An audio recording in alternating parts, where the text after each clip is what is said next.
Le développement durable, ça fait longtemps qu'on en parle. Maintenant, on y va vraiment ? Bonjour.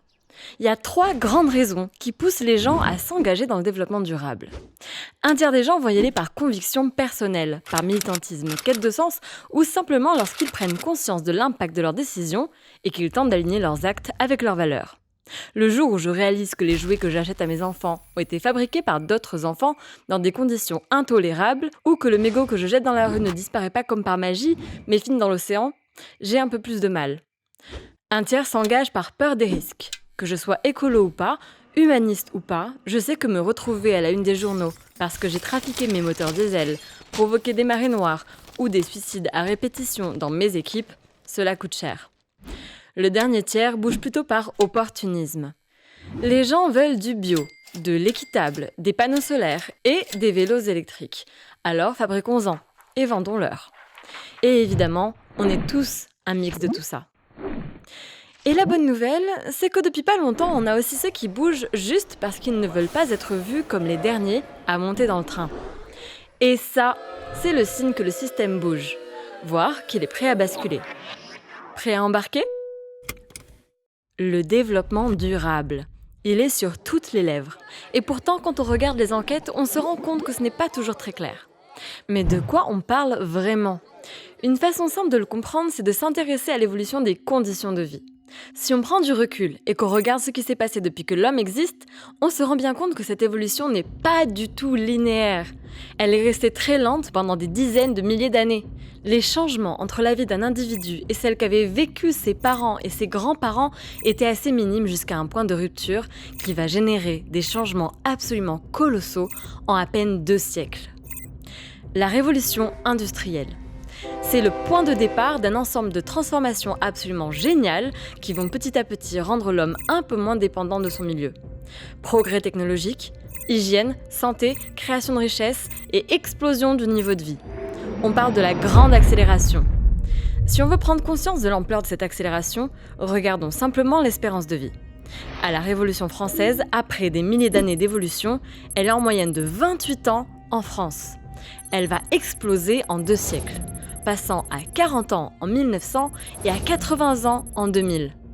Tout n'a évidemment pas été parfait, mais en moins de 2 siècles, on a plus que doublé l'espérance de vie, créé des richesses comme jamais auparavant et surtout permis que ces progrès améliorent énormément les conditions de vie. Et la question importante c'est, que va-t-il se passer maintenant ? Comment va évoluer cette belle courbe ? Est-ce que nos enfants vivront mieux que nous ? Est-on arrivé à une sorte de seuil qui va se stabiliser ou au contraire, est-ce qu'on va être la première génération d'humains avec des enfants qui risquent de vivre moins bien que nous ? Et si on se pose la question maintenant, c'est qu'il semble que depuis quelques années, nos superbes recettes ne marchent plus. Plusieurs signaux d'alerte s'allument et clignotent de plus en plus rapidement, comme dans un bon scénario de film catastrophe. Sauf que là, on n'est pas au cinéma. Le héros masqué ne viendra pas sauver la situation au dernier moment. Alors, regardons la réalité en face pour mieux savoir comment agir collectivement. Ces signaux d'alarme, qu'est-ce qu'on voit ? D'abord, on voit que d'être capable de produire de la richesse dans des proportions inédites, chaque année en continu depuis plus d'1 siècle, ne permet plus d'améliorer les conditions de vie. Ce décrochage se produit au sein même des pays dits développés. Premier signe de ce décrochage. Cela ne permet pas de réduire les inégalités. Elles augmentent. En France, aujourd'hui, l'INSEE montre que le nombre de personnes sous le seuil de pauvreté continue à augmenter. Environ 9 millions de personnes, soit 15% de la population, dont près de 2 millions qui travaillent. À l'heure actuelle, un homme cadre peut espérer vivre jusqu'à 6 ans de plus qu'un ouvrier. Aux États-Unis, la fortune des 3 familles les plus riches a augmenté de 6000% en 35 ans, tandis que le revenu médian a diminué de 3%. Ça, c'était avant le Covid. Et on le voit bien lors des crises que nous allons connaître comme celle-ci, et les plus touchés sont bien sûr les plus pauvres. Deuxième signe de ce décrochage, les problèmes de santé publique issus de notre mode de vie. D'après le ministère de la Santé, si un homme sur 5 et une femme sur 6 développeront un cancer au cours de leur vie, 15 à 25% de ces cancers sont dus à des produits inventés par l'homme. Et si l'espérance de vie vient de se stabiliser autour de 82 ans sur les dernières années, l'espérance de vie, en bonne santé, stagne autour de 63 ans depuis plus d'une quinzaine d'années. Ces indicateurs en allument d'autres comme le mal-être grandissant d'une partie de la population. 13% de la population en France est consommatrice d'anxiolytiques et d'antidépresseurs, et on dénombre 900 000 consommateurs quotidiens de marijuana et 350 000 usagers à risque de drogue dure. Le nombre de suicides, près de 10 000 par an, presque 4 fois plus que les morts par accident de la route, et bien sûr, la montée visible des tensions sociales. Si on quitte les pays dits développés, une des incidences majeures de notre jolie courbe, c'est l'accroissement de la population. 6 millions d'années pour arriver à 200 millions à la naissance du Christ. Premier milliard en 1800. Et ensuite, tout s'accélère pour arriver à 7,5 milliards aujourd'hui. Or, ce qui nous avait permis de faire ce jump dans la qualité de vie n'est pas duplicable à l'ensemble de l'humanité et les inégalités entre pays sont colossales. D'abord, parce que ce qui nous a permis de faire ce jump extraordinaire, c'est le passage aux énergies fossiles, dont nous sommes aujourd'hui extrêmement dépendants à plus de 80%. Et un des gros problèmes, c'est qu'il faut quelques millions d'années à la nature pour fabriquer du pétrole et qu'il aura fallu moins de 200 ans pour que l'homme épuise la quasi-totalité des réserves. L'Agence internationale de l'énergie nous montre par exemple que le maximum historique de production du pétrole conventionnel est passé autour de 2008. L'autre hic, c'est que ces énergies fossiles ont la mauvaise idée de dégager du CO2 et d'accélérer le changement climatique. Bien sûr, il y a toujours eu des périodes chaudes et des périodes froides avec des variations de quelques degrés sur la température moyenne de la Terre. Le souci, c'est que ces cycles se déroulent en général sur plusieurs milliers d'années. Et là, c'est sur 2 siècles. Et si la nature est super forte pour s'adapter, 200 ans, c'est trop court. Ce changement climatique déclenche donc des impacts en cascade. Par exemple, des phénomènes climatiques aggravés qui vont réduire les rendements agricoles et qui vont forcer les populations à se déplacer. Tempêtes, inondations, sécheresses, mais aussi montée du niveau de la mer. L'ONU estime à environ 200 millions le nombre de migrants climatiques en 2050. Conjugué aux autres effets de l'activité humaine, il provoque le bouleversement de nombreux écosystèmes et l'effondrement de la biodiversité. Au-delà de toute considération éthique, cela nous prive de services essentiels comme la production de plus de 50% des médicaments et 3/4 des fruits et graines cultivés dans le monde. La Terre vit sa 6e extinction massive d'espèces vivantes à un taux équivalent à celui de la disparition des dinosaures il y a plus de 60 millions d'années. Une autre conséquence de cette grande accélération est la pollution et la production de déchets. On prévoit par exemple qu'en 2050, le poids des plastiques dans les océans sera plus grand que celui des poissons. En 150 ans, on a fait ce qu'aucune espèce n'avait fait avant nous. Les principales transformations du système planétaire sont aujourd'hui les conséquences des activités humaines. On peut notamment le mesurer par le calcul de l'empreinte écologique. On vit collectivement au-dessus de nos moyens depuis les années 1970. Aujourd'hui, il faudrait théoriquement presque 2 planètes pour répondre à nos besoins. Le jour du dépassement, le jour de l'année où nous avons fini de consommer les ressources que la Terre est capable de nous fournir pour répondre à nos besoins, ne cesse de reculer. Du 29 décembre en 1970 au 29 juillet en 2019. La question de la surpopulation est certes un vrai sujet, mais cette empreinte écologique est avant tout provoquée par le mode de vie d'une minorité qui n'est absolument pas duplicable à l'échelle des 7,5 milliards de terriens. Si tout le monde vivait comme au Mozambique, en Inde ou au Nicaragua, le jour du dépassement n'existerait pas. Au contraire, si tout le monde vivait comme un Français moyen, il faudrait presque 3 planètes. Et comme un Américain moyen, 5 planètes. À ces limites physiques de notre planète s'ajoutent des inégalités planétaires absolument gigantesques. Bien sûr, il y a des avancées, mais l'écart entre ceux qui possèdent et les autres s'accroît à l'échelle de la planète. Le revenu d'un Américain moyen était 38 fois supérieur à celui d'un Tanzanien en 1990. Il l'est 61 fois aujourd'hui. Il y a toujours un humain sur 2 qui vit avec moins de 5 $ et, en moyenne, on observe une différence de 30 ans d'espérance de vie entre les pays les plus riches et les pays plus pauvres. Alors évidemment, on l'a bien vu avec les incendies récents en Californie ou l'épisode du coronavirus, les maisons de riches, ça brûle aussi. Et le virus ne s'arrête pas à la frontière des beaux quartiers. Néanmoins, l'une des conséquences de ces inégalités planétaires, c'est que certains vont ressentir les effets pas très réjouissants de toutes ces tensions beaucoup plus vite que les autres. Et que les personnes soient touchées par le climat, par les émeutes de la faim, ou qu'elles soient victimes de conflits pour l'accès aux ressources, quand on n'a plus rien à perdre, c'est facile de basculer dans le fondamentalisme et la radicalisation. Alors oui, nous l'avons dit, c'est un scénario catastrophe et ces signaux d'alerte sont des manifestations gigantesques. Mais plus important que d'en faire la liste, parce qu'elle est trop longue et ça donne le cafard, il faut absolument comprendre qu'ils sont tous connectés et les connexions sont nombreuses. Comme dans tout système, la situation n'est pas compliquée. Non, elle est complexe. Bon, on ne peut pas dire que tout ça soit rassurant. On fait quoi avec ça maintenant? On panique? En effet, tous ces faits scientifiques ne sont a priori pas ce qu'on appelle des bonnes nouvelles. Et vu l'ampleur des enjeux et l'urgence à agir, il est tout à fait rationnel pour un humain normalement constitué d'être complètement choqué. Et comme dans tout traumatisme, avant de pouvoir passer à l'action, on va ressentir de la peur, du déni, de la colère, de la tristesse. Et dans ce cas précis, ce que nous avons observé, c'est que face à cette réalité un peu brute, notre cerveau va tenter de se protéger. Et il peut réagir de plusieurs façons. On va avoir des gens qui vont baisser les bras parce qu'ils sont sûrs que c'est trop tard, ou qu'à leur échelle, ils ne peuvent absolument rien faire. On a ceux encore qui pensent que c'est aux autres d'agir. C'est aux Chinois, aux entreprises, à l'État, enfin à qui que ce soit, mais pas eux. On a aussi ceux qui sont complètement perdus dans une masse d'informations, dont pas mal de fake news. Ceux qui ne vont pas accepter l'idée que l'homme peut être à l'origine d'un paquet de ces crises. Ou d'autres encore qui ne se sentent pas directement impactés. Et puis enfin, ceux qui ne nient pas les problèmes, mais qui sont profondément convaincus que la technologie nous sauvera, en oubliant malheureusement que même si l'homme est excessivement ingénieux, il lui faut un minimum de ressources pour pouvoir créer et innover. Donc toutes ces réactions sont des mécanismes de défense absolument normaux, que notre cerveau va tenter de mettre en place pour supporter ces choses pas très agréables. Alors bien évidemment, il y a d'autres façons de réagir, et c'est ce qui fait que j'ai personnellement décidé d'y passer toute mon énergie, et accessoirement que j'ai décidé d'avoir des enfants. C'est le fait que l'avenir n'est pas écrit, que personne n'est aujourd'hui capable d'affirmer ce qui va se passer. Et cela nous ouvre des opportunités absolument fabuleuses pour entrer dans une nouvelle ère pour l'humanité, comme ont pu l'être la sédentarisation ou la révolution industrielle.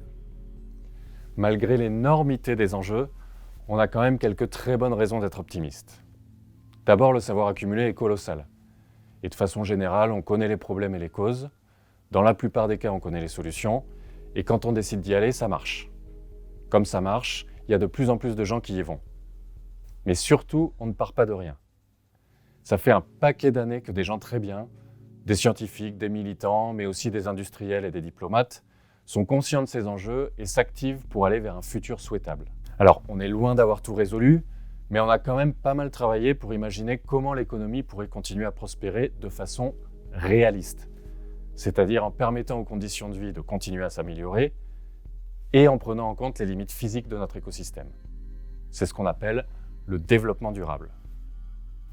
Le concept a grandi et en septembre 2015, il s'est passé un moment historique dont malheureusement peu de gens ont entendu parler. C'est la première fois que les 193 États membres des Nations Unies ont ratifié une feuille de route commune pour 2030, les 17 objectifs de développement durable. L'adoption des ODD est un tournant pour au moins deux raisons. D'abord, c'est vraiment notre feuille de route commune, puisqu'ils ont été co-créés par les États, le business, la société civile et les ONG. Et puis c'est la première fois qu'on écrit une feuille de route qui prenne vraiment en compte cette dimension systémique du développement durable, avec des interactions multiples entre économie, société et environnement. Si on regarde maintenant ce qui se passe au niveau des organisations, on s'aperçoit qu'on a des enjeux à la fois locaux et planétaires. Et ces enjeux impactent de plus en plus le monde de l'entreprise et de façon de plus en plus tangible.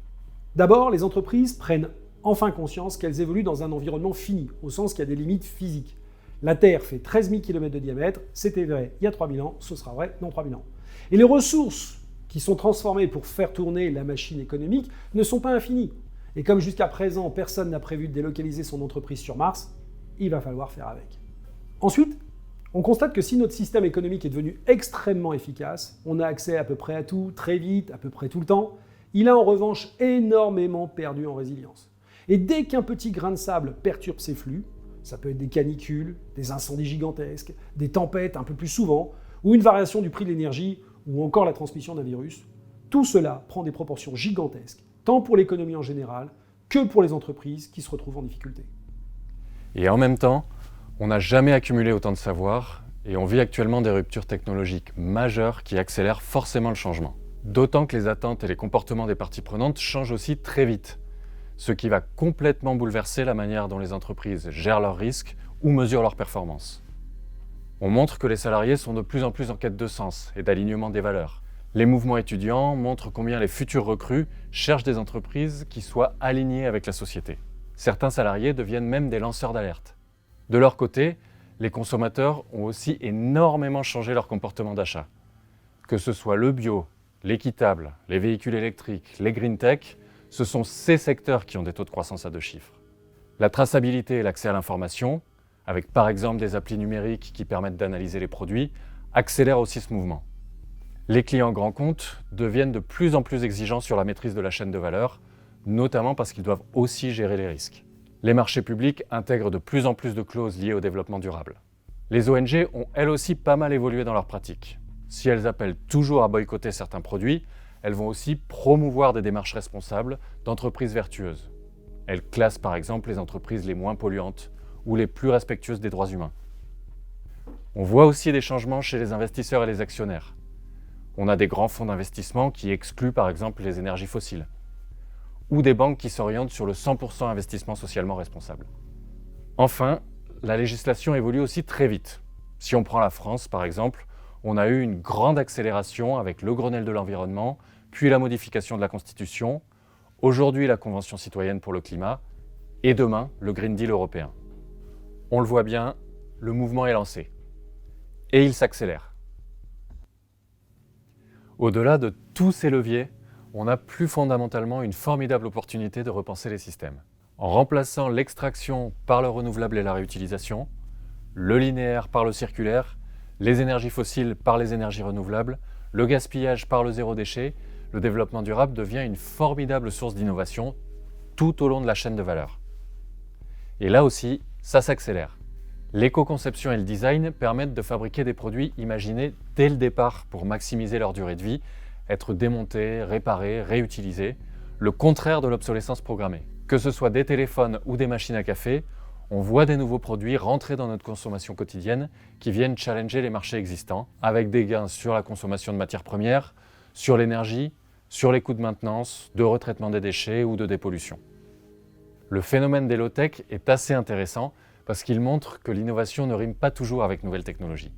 L'innovation frugale ou basse technologie réduit l'empreinte écologique et génère des gains de productivité et des nouveaux marchés. On a des rizières où les canards remplacent les pesticides et les engrais, avec des gains de productivité qui sont multipliés par plus de 1,5 et des ventes de 20 à 30% supérieures aux concurrents. Les composteurs réduisent les déchets ménagers de plus de 30% à l'échelle d'une agglomération. Et on voit aussi des jeans recyclés utilisés pour isoler les bâtiments. Le biomimétisme est aussi une source d'innovation assez géniale.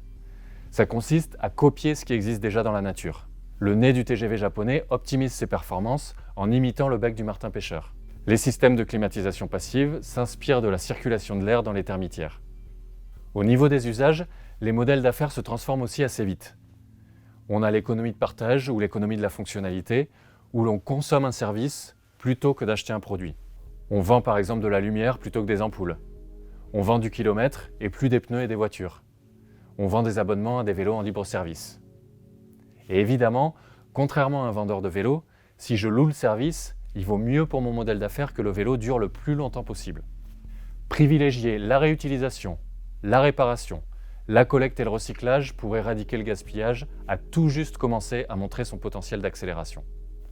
Les exemples iconiques d'entreprises qui ont transformé leur cœur de métier et atteint des objectifs outrageusement ambitieux, le tout en remboursant très vite les coûts de la transition, sont les nouveaux leaders. Ils sont enseignés aujourd'hui dans les business schools, comme les exemples à suivre. Utiliser le développement durable comme source d'innovation bouleverse progressivement les systèmes et provoque un vrai changement de culture. Au cœur de ce changement de culture, il y a la coopération. Trouver des zones de coopération, créer des synergies démultiplie les opportunités. C'est par exemple le cas dans les parcs d'activités qui valorisent l'écologie industrielle, où les effluents d'une entreprise sont utilisés pour chauffer les bureaux d'une autre, les résidus et déchets d'une autre comme source d'énergie pour une quatrième, et le modèle économique de tout le monde s'améliore. Ce changement de culture s'accompagne progressivement d'une transformation des normes et des règles du jeu, qu'elles soient comptables, fiscales, sous la forme de certification ou de notation extra-financière. On doit donc les accompagner avec un travail de sensibilisation et d'éducation. Cela doit nous permettre, 1. D'avoir conscience des enjeux et de leur dimension systémique, juste pour être capable de délimiter le terrain de jeu de façon réaliste. 2. D'appréhender la complexité de l'environnement et des défis, mais aussi les formidables opportunités qui se créent. Et 3. De devenir soi-même un acteur du changement. C'est la mission que nous nous sommes donnée chez Sulitest et à Kedge. Alors pour terminer, on sait que les challenges sont bien réels. Le changement climatique, c'est gros. La perte de biodiversité, c'est gros. L'éradication de la pauvreté, c'est gros. Et on pourrait prendre les 17 objectifs du développement durable dont on vous a parlé. Chacun d'entre eux sont assez balèzes.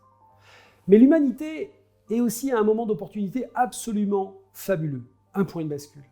On n'a jamais accumulé autant de savoir. La technologie nous permet de connecter des gens et des idées partout dans le monde pour collectivement trouver des solutions. On a encore un peu de ressources, on a conscience des problèmes et dans pas mal de cas, on a des exemples de solutions qui marchent. Dans ce monde-là, on est convaincu que les entreprises les plus performantes et les plus résilientes seront celles capables de reconnecter les enjeux de leur société et ceux de la société.